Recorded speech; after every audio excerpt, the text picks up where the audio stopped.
Ya comienza. Elegimos hablar de esto. Tiempo de escucha estimado, 20 minutos. Vínculas, la radio de IES Valle de Uco.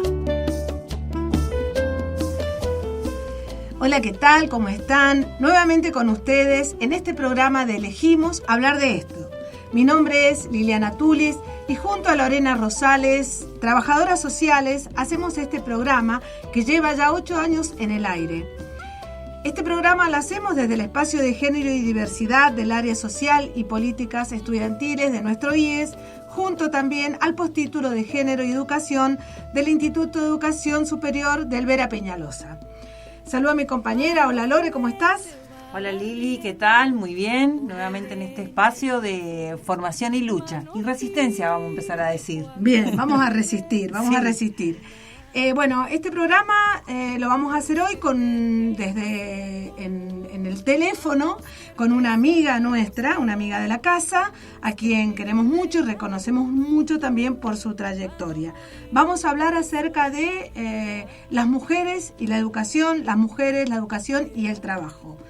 Bueno, vamos a presentar a Victoria Secas. Ella es doctora en Ciencias Sociales, es feminista, es docente, es investigadora del CONICET y también es docente, ha sido docente de nuestro IES y es docente también del postítulo de Género y Educación del Vera Peñalosa. Hola Vicky, ¿cómo estás? Hola Lili, hola Lore y hola a todos los compañeros y las compañeras de FM Vínculos y la audiencia. Es un placer volver a estar por acá. Claro, cierto también, no te dije que vos formaste parte también de nuestra radio. Hiciste un programa durante un tiempo que se llamaba, ¿cómo se llamaba? No está en Wikipedia. Ah, no está en Wikipedia. Bien. Bueno, cuando quieras, los estudios de la radio están dispuestos, así que podemos contar contigo. Muchas gracias. Bueno, Vicky, sabiendo que tenés muchas cosas interesantes por las cuales has transitado con tus estudios, investigaciones, queríamos empezar a enfocarnos en esto de las mujeres y la educación. Y queríamos preguntarte desde tu mirada sociológica, ¿no? Y con una perspectiva de género, ¿cuál considerás que es la situación de las mujeres que estudian en nivel superior, en un escenario local, provincial y nacional, ¿no? Lo que puedas comentarnos. Sí, cuando me invitaron para el programa para pensar un poco sobre las mujeres y la educación superior, estuve revisando algunos trabajos y, digamos, es como ha sido desde la década, digamos, podemos pensar desde el retorno democrático, un interés y un interés de estudio, pero un interés de muchas políticas públicas, ¿no? De cómo locales, nacionales e internacionales, de promover el ingreso y la permanencia y el egreso de las mujeres en la educación superior. Entonces, lo que hemos vivido en los últimos años ha sido un crecimiento de la cantidad de mujeres en la matrícula. Si nos ponemos a ver algunos datos, digamos, hoy la mayoría de las estudiantes y los estudiantes de quienes estudian los IES son mujeres, y esto es un dato sumamente interesante y enriquecedor, porque poder tener acceso al derecho a la educación le abre y le otorga, ¿no?, credenciales educativas para nuevos horizontes y también para pensar los proyectos de vida. Lo que también vemos es que este crecimiento de la matrícula de mujeres en los institutos de educación superior, y también se ve en la educación primaria, primaria y secundaria es obligatoria, ¿no?, pero sí en la educación superior universitaria y la de los institutos, lo que sí sigue estando presente es algunos como sesgos de género, ¿no? No todas las personas o no en todas las carreras encontramos la misma distribución de diferencias entre varones y mujeres que estudian, y también podemos sumar las personas travestis, trans y no binarias, que tienen un número bastante menor todavía, lamentablemente, digamos, porque es un derecho que no se está garantizando para el acceso y la permanencia en el nivel superior.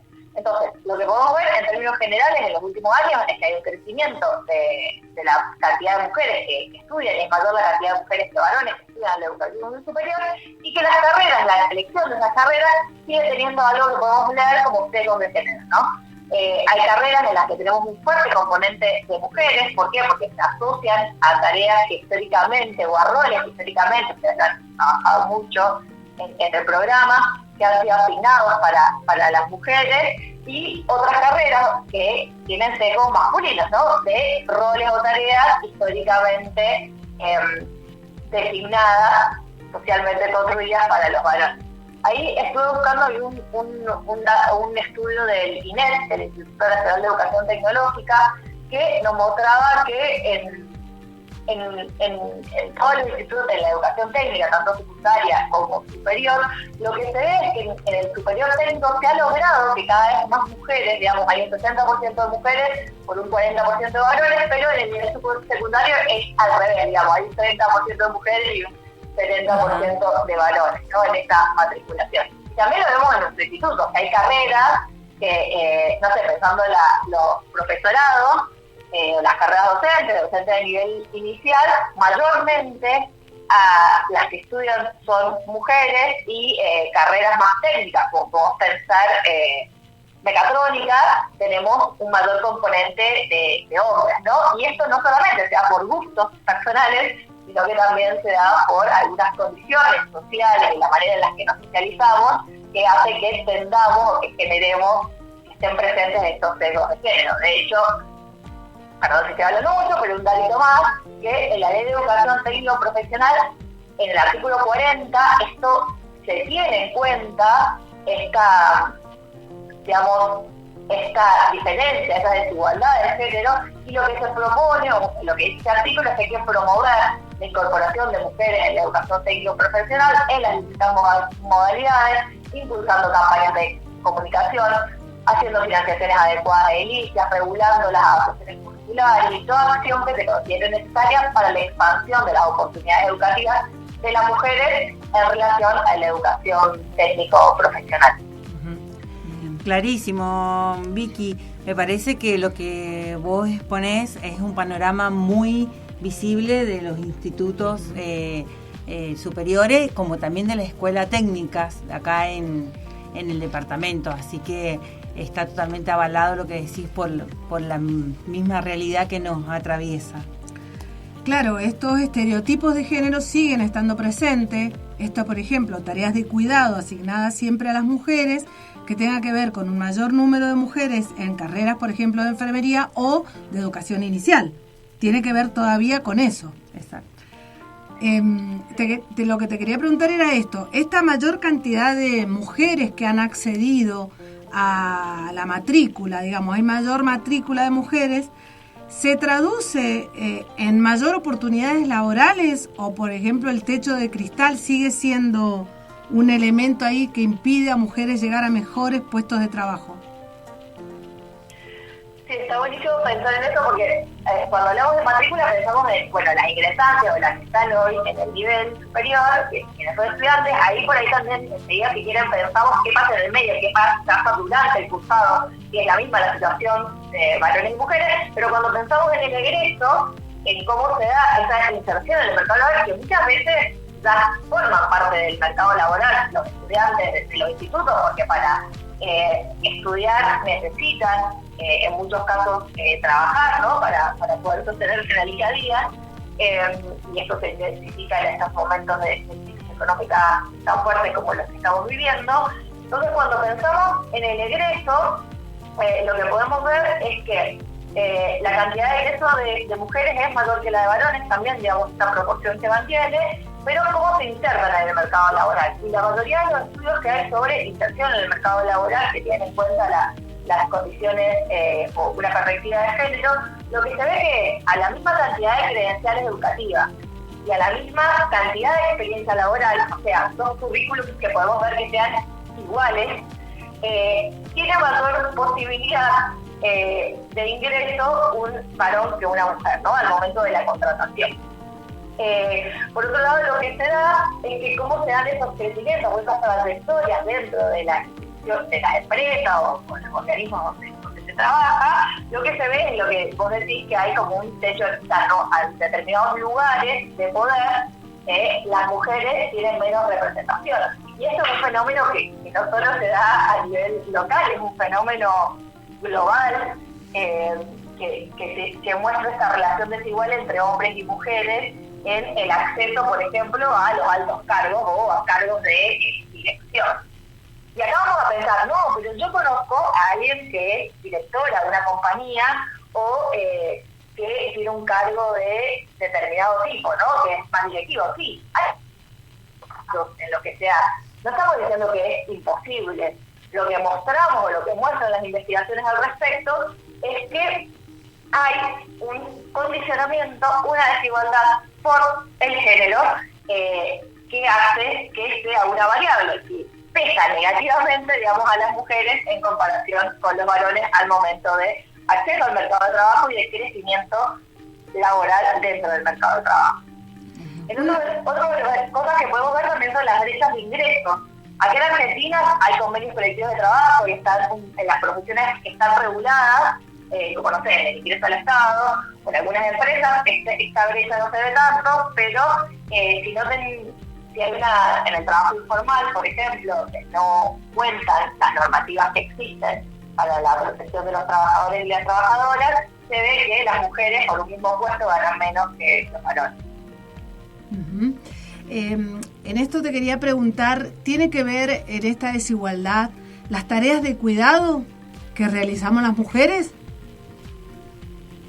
Las tareas de cuidado están presentes, digamos, no como todo el tiempo, en toda la trayectoria. Si pensamos en las mujeres que estudian y que se egresan, que trabajan después de haberse formado en la educación superior, ¿no? La tenemos durante el cursado, que hay que complementar la organización de la cursada, del estudio, de las prácticas, con muchas veces también las tareas de cuidado, que a veces son tareas de cuidado porque tienen hijos o hijas, pero también es de hermanos, hermanas o de adultos mayores que necesiten atención y cuidado, y eso mayormente recae sobre las mujeres, y ahí volvemos, ¿no?, sobre las mujeres y las identidades feminizadas, y ahí volvemos a estos estereotipos, estos roles que se van aceptando y que van construyendo y determinando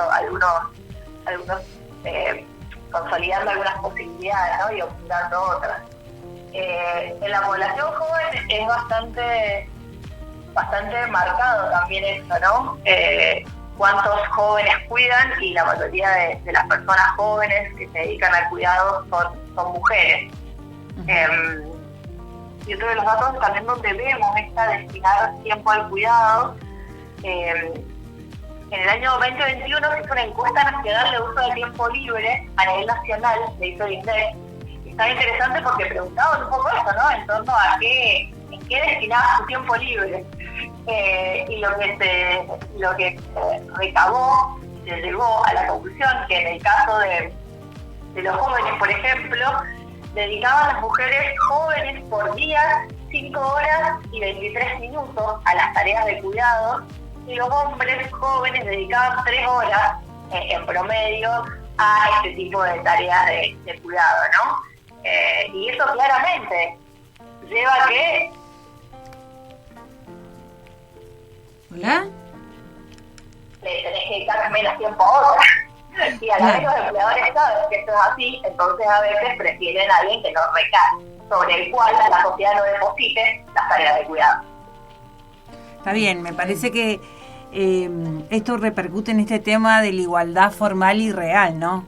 Como vos decías, muchas personas dicen, no, si estamos en igualdad de condiciones, porque las mujeres hoy tienen esto, de este acceso al trabajo, al estudio, pero cómo en lo más íntimo se empieza a meter este tema de que hay una desigualdad estructural, ¿sí?, que no da forma o no permite esta igualdad formal que la ley o que los espacios o que las normativas establecen entre varones y mujeres.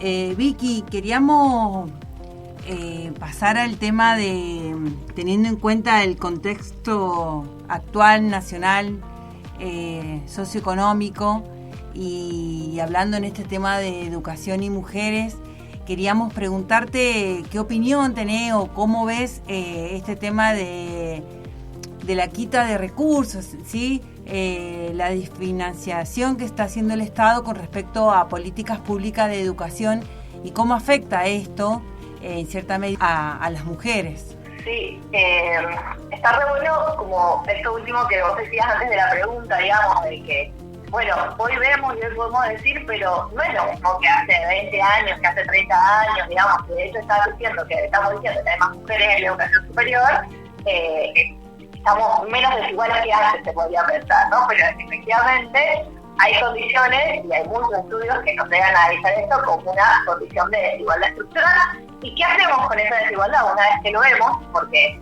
si esperamos o pensamos que estaría mejor vivir en un mundo en el que todas tengamos mejores, iguales oportunidades, claro. Entonces, ¿qué le podemos hacer? Y ahí, digamos, se abre una combinación, digamos, nosotros en nuestra práctica cotidiana lo podemos abordar y podemos, no sé, si tenemos que contratar a alguien, poner a hacer un poco de análisis individual de los sesgos que tenemos, o si estamos preparando una clase dentro de enfermería, o no dar todos los ejemplos sobre mujeres, o dentro de mecatrónica, no dar todos los ejemplos de varones, ¿no? Pero más allá de lo que podemos hacer individualmente, lo que también está visto, probado y que hemos experimentado es que son necesarias las políticas públicas, ¿no? Es necesario que se trabaje articuladamente en las instituciones y desde el Estado. Y bueno, en este momento lo que estamos viviendo es una fuerte desfinanciación de las actividades que venía atendiendo como política pública del Estado, tanto en el ámbito de la educación como en el ámbito de género. Claro. Entonces yo siento que ahí hay como una doble vulneración de los derechos, digamos, porque estas políticas educativas desfinanciadas y estas políticas de género desfinanciadas, lo que estamos viviendo no es solo un desfinanciamiento, lo que estamos viviendo es un proceso de vulneración de derechos. Porque esas políticas públicas que hoy, por decisión del gobierno nacional, están siendo desfinanciadas, no son un capricho de un grupo de personas.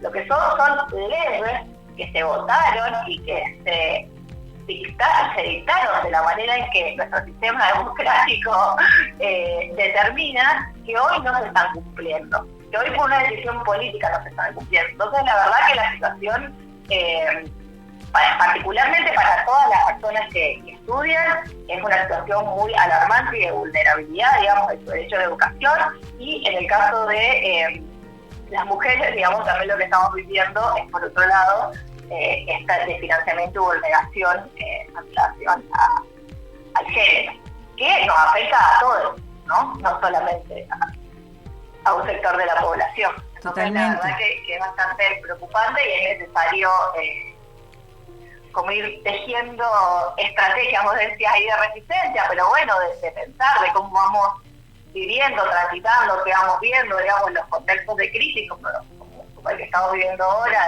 donde hay un 55,5% de pobreza, como salió en el último relevamiento del Observatorio de la Deuda Social Argentina, que hace la Universidad Católica Argentina.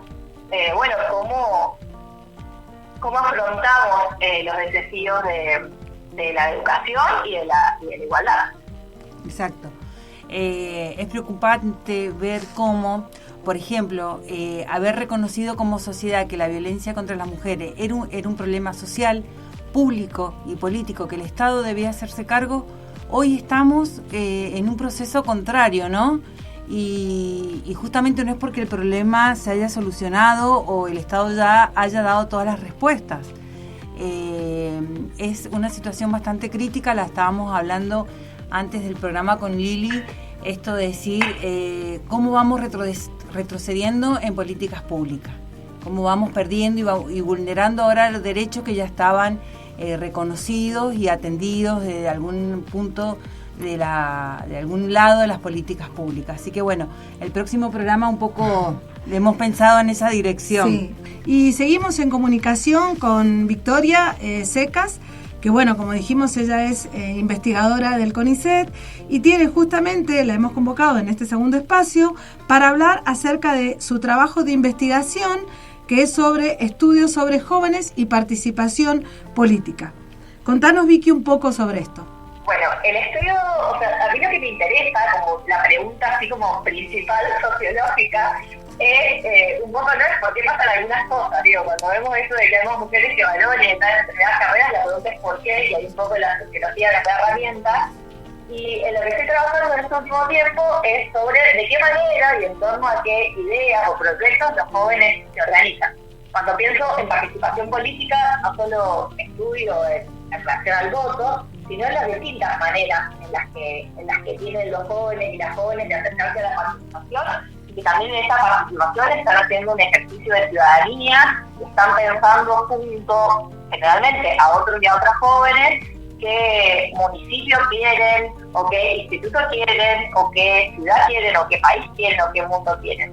Entonces mis trabajos van por ese lado, particularmente dentro de esas experiencias de participación política me interesan, o he estado trabajando, digamos, en relación a, cómo, hablábamos recién de las políticas de género, pero cómo todas las movilizaciones feministas y el movimiento de mujeres que vivimos desde el 2015, con el primer Ni Una Menos, hasta, podemos pensar hasta el año de la pandemia, cuando se dio la sanción del aborto, cómo vivieron los jóvenes ese proceso, que si se involucraron o no, cómo fue esta repercusión en las experiencias de participación juvenil. Y también me ha interesado estudiar, y ahí la experiencia de muchos jóvenes que están en nuestros institutos y que viven en San Carlos en relación a la lucha socioambiental, ¿no? Cómo piensan esta conflictividad socioambiental, por qué se juntan con otros y otras jóvenes para pensar el mundo que queremos y cómo usamos el mundo en el que habitamos, ¿no?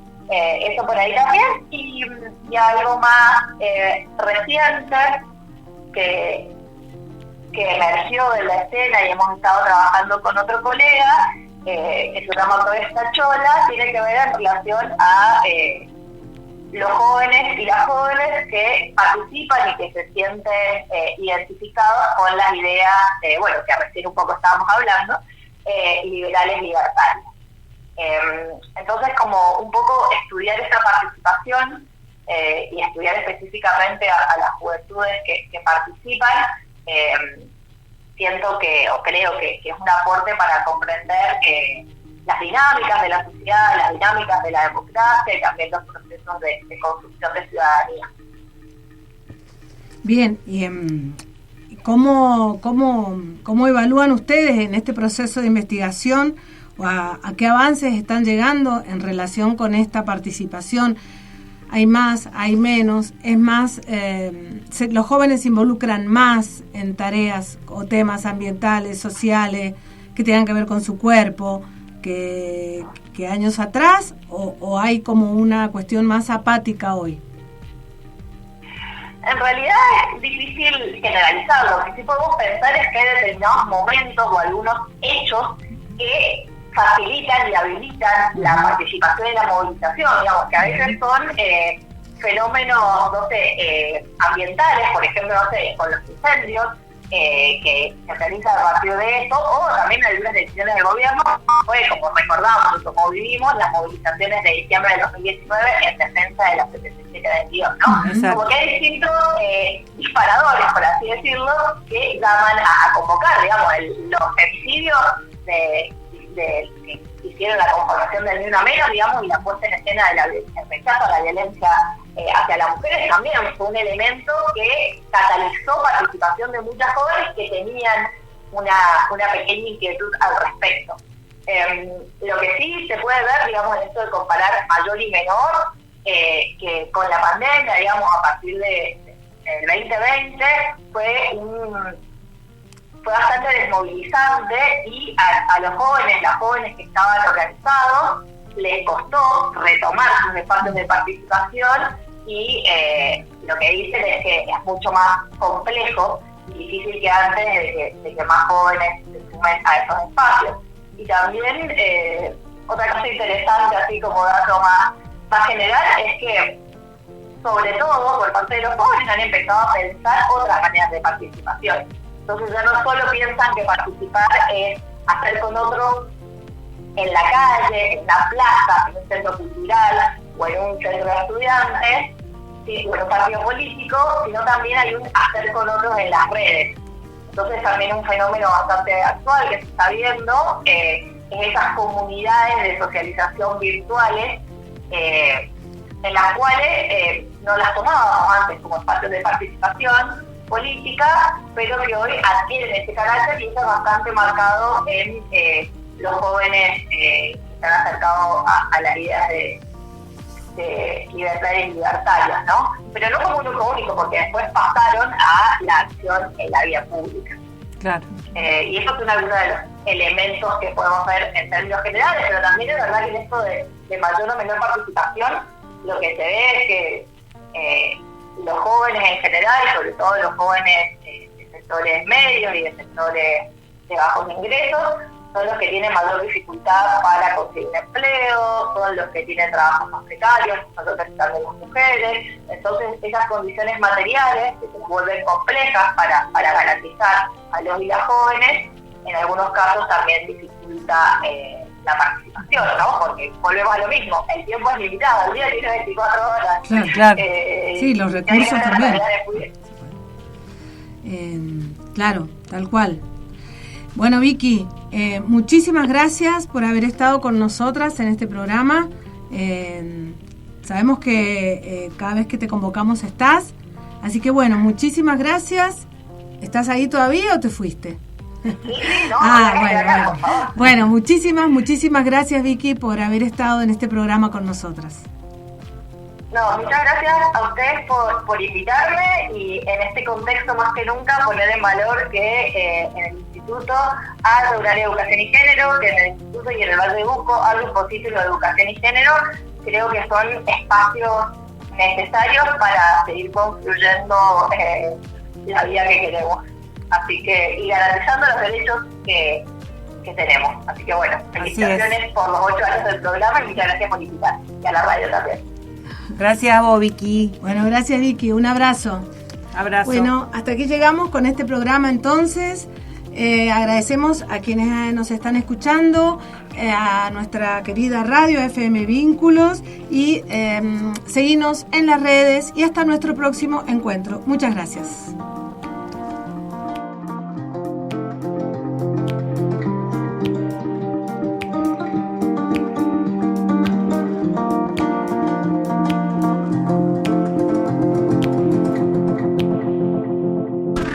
Donde sea, cuando sea. Descárgate la app FM Vínculos desde el Play Store.